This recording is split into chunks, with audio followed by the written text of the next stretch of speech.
కూడా వదలకుండా కక్కుర్తిపడి ఒక జీవో ఇచ్చారు. ఆ పేపర్ తీసుకురాలేదు జీవో. ఏంటంటే ఆ జీవో డైరెక్ట్గా సాక్షికి ఇమ్మని చెప్పలేదు, కానీ ప్రముఖ న్యూస్ పత్రికలకి ఇవ్వాలి అని చెప్పేసి ఇచ్చారనమాట. వాళ్ళు ఎవరు వాలంటీర్స్ కొనుక్కోవాలి, దాన్ని తీసుకెళ్ళి ఆ పేపర్లలో జగన్మోహన్ రెడ్డి గారు చేసే ప్రభుత్వ కార్యక్రమాలు, మంచి కార్యక్రమాలు ఆ పేపర్లో రాస్తారంట. ఆ పేపర్ను కొనుక్కొని వెళ్ళి చదివి జనాలకు చెప్పాలంట. చెప్పండి టీవీ చూసేవాళ్ళు ఎవడైనా సరే లాస్ట్ 5 సంవత్సరాల్లో నువ్వు సాక్షి పేరు, వాళ్ళు అంటారు మేము సాక్షి పేరు రాయలేదు కదా అంటాడు. సాక్షి పేరు రాయకపోయినా కూడా సాక్షి పేపర్ తప్ప వాళ్ళు అపాయింట్ చేసిన వాలంటీర్సు ఎవడైనా సాక్షి పేపర్ కాకుండా వేరేది కొంటాడా? ప్రముఖ పత్రిక అందంటే సొంత పత్రిక ప్రముఖ పత్రిక. మళ్ళీ జగన్మోహన్ రెడ్డి గారు వచ్చి నాకు పత్రిక ఆనందం చూడటమే అంతే కదా వాలంటీర్స్ పరిస్థితి.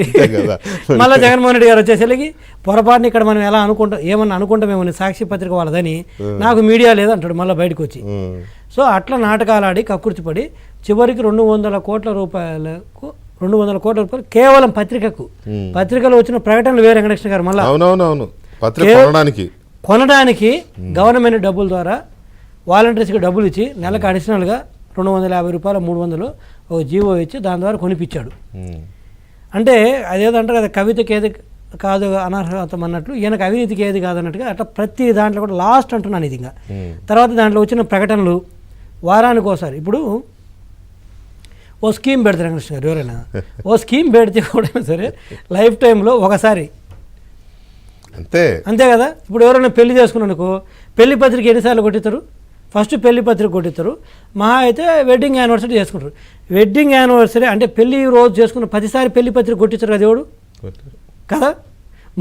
ఈయన చేసిన పనులు ఎట్లా ఉన్నాయంటే జగన్మోహన్ రెడ్డి గారు చేసిన పనులు లాస్ట్ 5 ఏళ్ళు అలా ప్రతి పెళ్లి రోజుకి గఫూర్ గారు సంవత్సరానికి వచ్చే ప్రతి పెళ్లి రోజు కూడా పెళ్లి పత్రిక కొట్టించారు.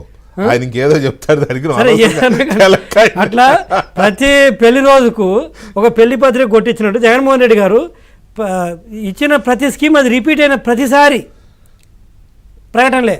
ఒకే ఒక్క దానికి మిగిలిపోయిన ప్రకటన ఇవ్వండి ఆయన, నేను ఉద్యోగస్తులకు ఒకటే జీతాలు ఇస్తున్నాను ఇవ్వలేదు కాబట్టి ఇవ్వలేదు. అది ఒక్క ప్రకటన తప్పితే ఇక మిగతా ఏ అంశంలో ఆయన ప్రకటన ఇవ్వకుండా ఆపలేదు. సో దీని మీద మీ గవర్నమెంట్ అప్రోచ్ ఏంటి? డెఫినెట్గా వెంకటేశ్వర గారు ఇప్పుడు క్యాబినెట్ లో కూడా వచ్చిందంటే సీరియస్ కదా. ఈ రోజు 100 days మీద ఒకటి పాత గవర్నమెంట్ చేసిన అవినీతి, 2 స్కీమ్స్ మీద అన్నాం. బట్ టు బి ఫ్రాంక్ చెప్పాలంటే 100 days అనేది two short period to discuss. ఏది అది స్కీమ్స్ పరంగా కావచ్చు, మళ్ళీ చెప్తాను అది. రెండోది పాత గవర్నమెంట్ మీద అవినీతి మీద, ఎందుకంటే మాకు 100 రోజులు కాదు, ఒక 6 నెలలు ముందు ఏం చేశారో కనుక్కోవడానికే పడుతుంది. ఇంకా విచారణ వచ్చేసరికి నెక్స్ట్ డెఫినెట్గా ఏది వదలలేదు. వాళ్ళు కూడా థ్యాంక్స్ టు జగన్మోహన్ రెడ్డి గారు ఏంటంటే నెక్స్ట్ 30 ఏళ్ళే అని ఆయన, వారి మంత్రులు, వారి అధికారులు 100% నమ్మి ఏ స్థాయిలో చేయాలి అవినీతి ఆ స్థాయిలో చేశారు. అది కూడా క్లియర్, మాకు పెద్ద కష్టపడాల్సిన అవసరం లేదు. పేపర్ ట్రైల్ చాలా క్లియర్గా వదిలిపోయారు. They left all evidences. అందుకే ఫైల్ తగలబెడుతున్నారు, అందుకు తగలబెడుతున్నారు.